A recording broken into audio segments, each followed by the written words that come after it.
So I want to begin this morning by reading you a poem.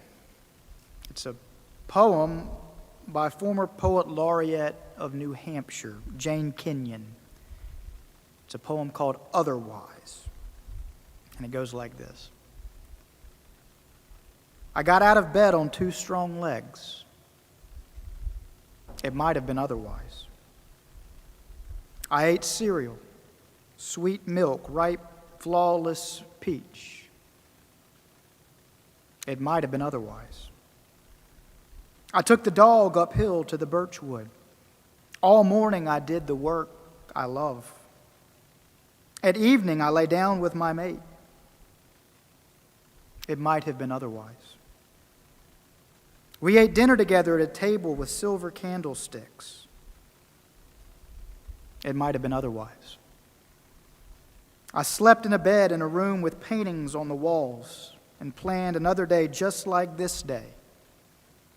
But one day I know it will be otherwise.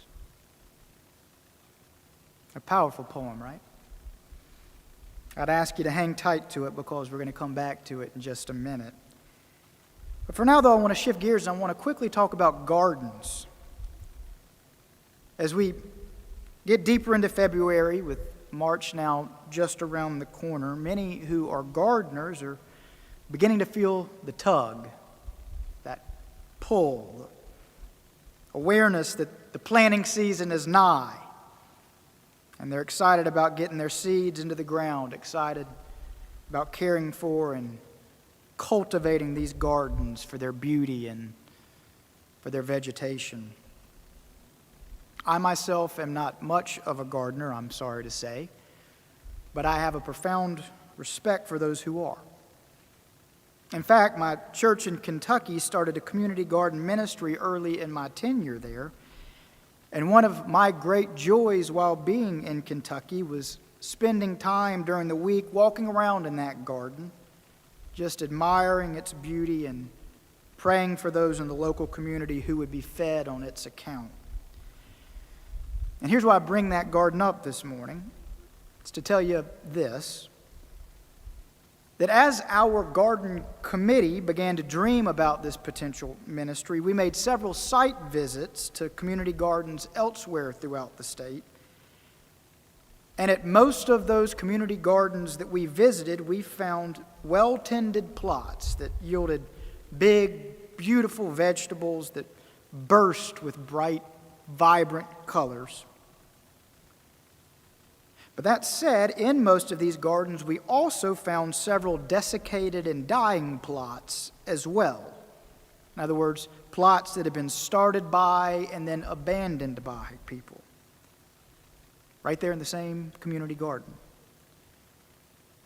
And thus etched in my memory is the stark contrast between those beds of lush, verdant growth and those other beds beside them with nothing but weeds and waste and decay. And I bring all of this up this morning because when I read this morning's words from our gospel lesson, that is, when I read Jesus' parable about the vineyard and the barren fig tree, I can't help but recall those images. For if you'll remember, this parable is about a man who plants a fig tree in his vineyard but then returns to find that the tree has borne no fruit. And so the vineyard owner says to his gardener, the one who's charged with cultivating it, "For 3 years I have come looking for fruit on this tree, and still I find none." To which the gardener replies, "Sir, let it alone for another year.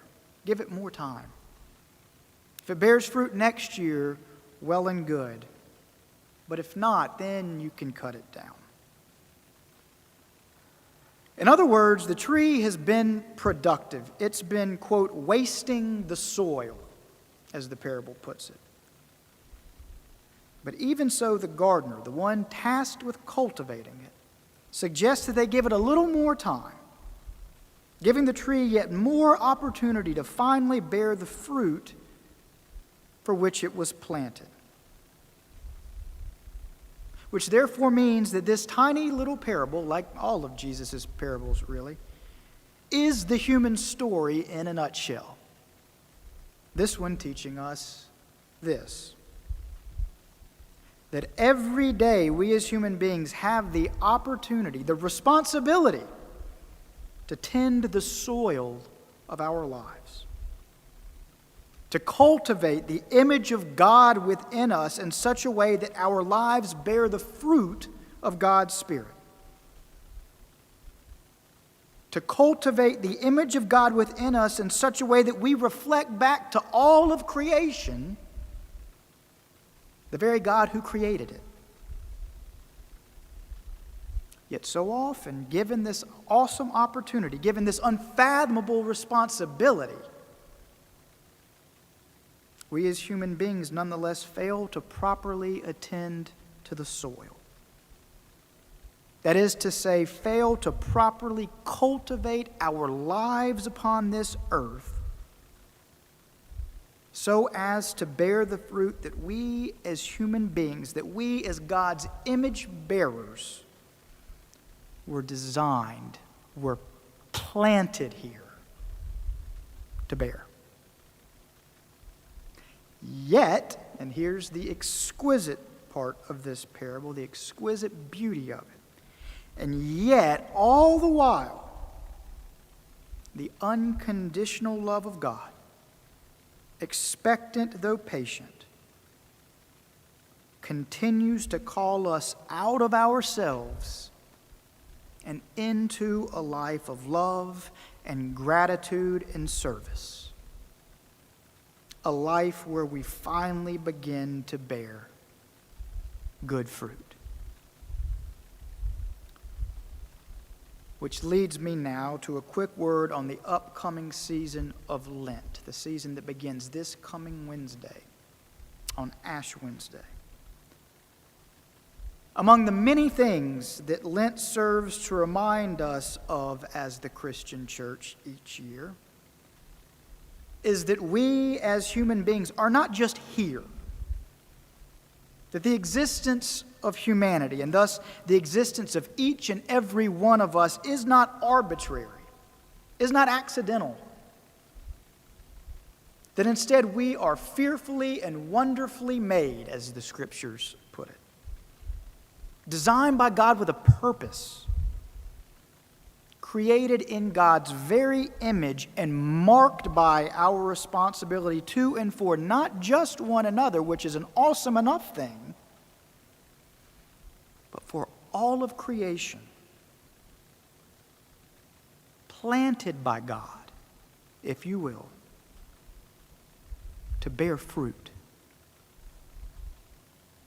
So much more than the simple morality that this metaphor of good fruit is often reduced to in Christian circles. Things like abstaining from certain vices and engaging in certain behaviors. Bearing good fruit refers not so much to individual acts as to a full-on disposition, a full-on orientation. Instead of being about isolated mistakes or isolated good actions, bearing good fruit is about having cultivated a condition of character,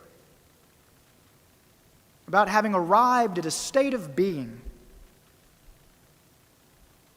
In short, to bear good fruit is to live in accordance with who and what we were designed to be.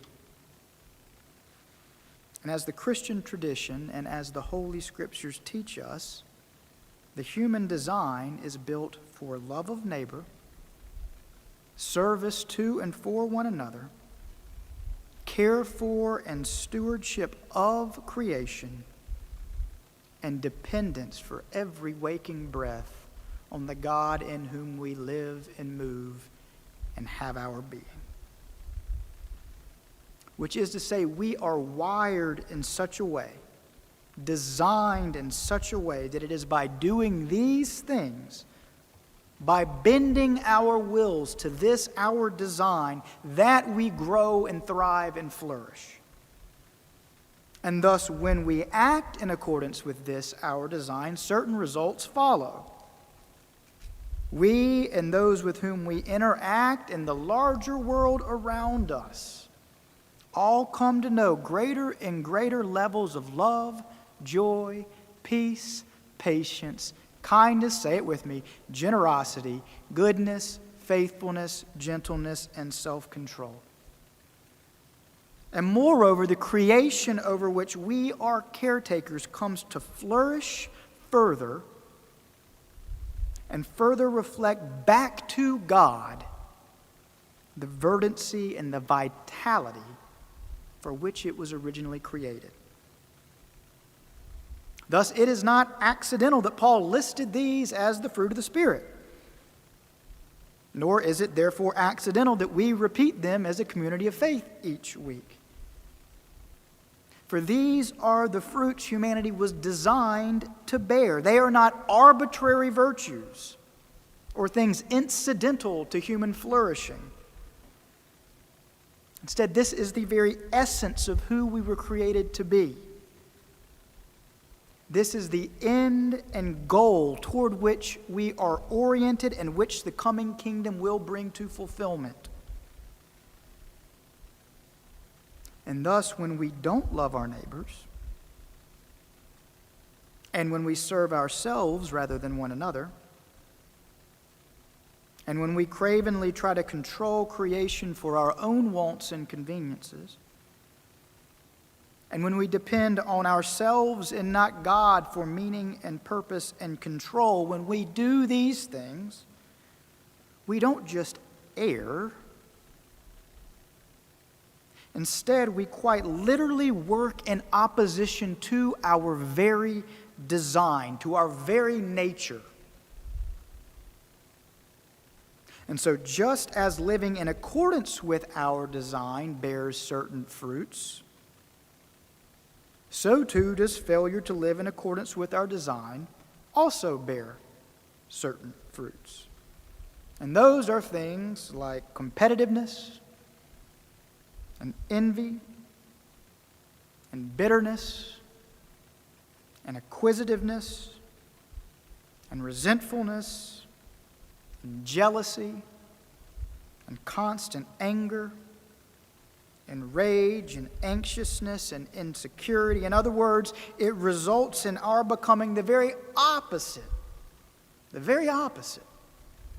of what we as human beings were created to be. And unfortunately, an honest assessment of ourselves and of our lives reveals that we spend far more time feeling things like constant competitiveness and utter envy and certain resentment than we do feeling things like joy and peace and self-control. All because we work in opposition to the basic design by which humanity was created to thrive. All because we fail to properly cultivate the soil. All because we, like the parable says, are given to wasting it. And here's the thing. This compulsion to work in opposition to our design, this disposition toward wasting the soil, the very facticity of our lives, the givenness of things, this very compulsion stems from one very basic root. And that is our failure to recognize life itself, the givenness of things, as a gift. Which leads me back to that Jane Kenyon poem. In this poem, Kenyon speaks of simple facts about her day. Getting out of bed on 2 legs, eating cereal and ripe fruit, going for a walk in the woods, falling asleep beside her mate. But the thrust of the poem, the underlying point, is Kenyon's recognition of how each of these things, simple and mundane though they are, how each of them is a gift that ought never to be taken for granted, a gift that ought always to be met with gratitude. Because, as she so eloquently says in the poem's refrain, each of these things could be otherwise. And further because one day, as she says, each of these things will be otherwise. Thus, it is a poem about gratitude, about appreciation. Appreciation of legs and cereal and fruit and woods, yes, but much more important than that, about appreciation of life. Of the beauty and the wonder and the mystery and the opportunity that life is. And so to tie this all together, to fail to recognize life this way, to fail to appreciate life for the wondrous gift that it is to make it literally impossible to become who we were designed by God to be. Because only when we see our lives, only when we see the very fact of our existence through the lens of humble appreciation, through the lens of gratitude, only then do we ever feel moved to love our neighbor for love's sake and not for our own. Only then do we feel moved to serve someone just to serve them and without agenda or complaint.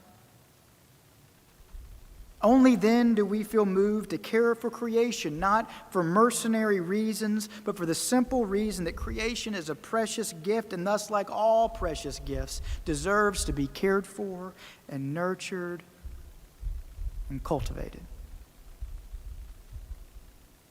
Which is to say, it is only when we've accepted, when we've truly come to terms with the fact that everything could be otherwise.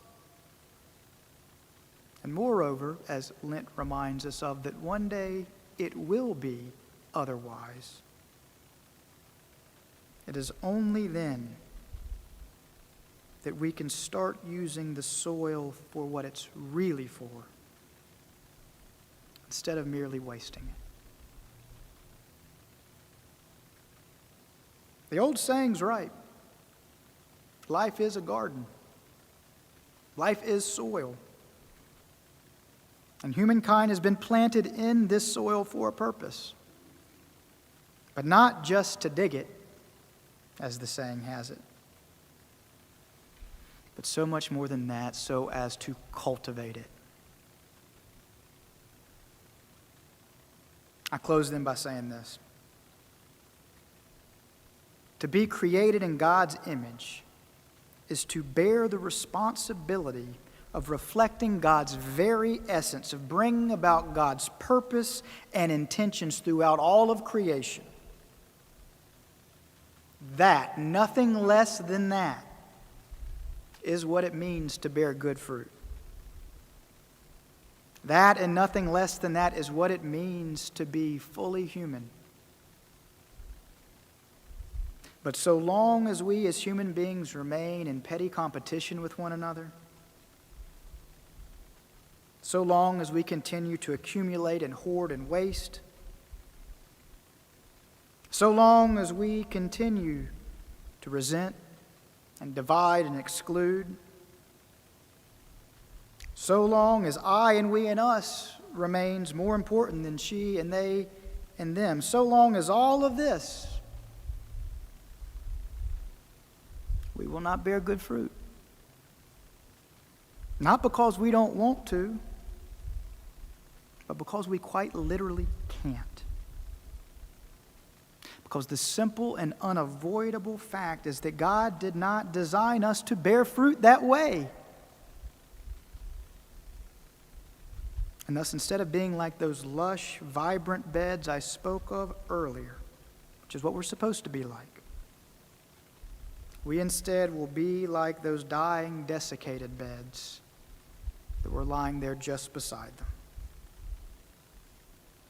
Instead of thriving, we, like the parable says, simply be wasting the soil. And so a man had a fig tree that had not yet borne fruit, but he gave it a little more time to finally use the soil for its true purpose. It is both a haunting and illustrative image. And it teaches us a beautiful and inspiring and altogether heartbreaking truth about who God is and about who we are. For it teaches us that we are too often not who we are supposed to be. Yet it also teaches us that God never ceases lovingly and patiently calling us back to our true design.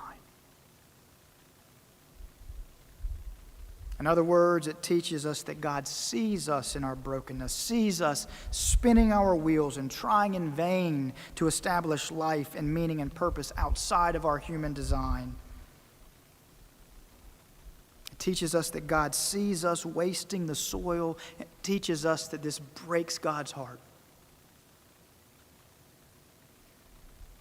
But it also teaches us that rather than till up the garden, rather than uproot the tree, rather than repurpose the soil, that instead God waits patiently, expectantly though unconditionally, quietly whispering a broken-hearted hope for us,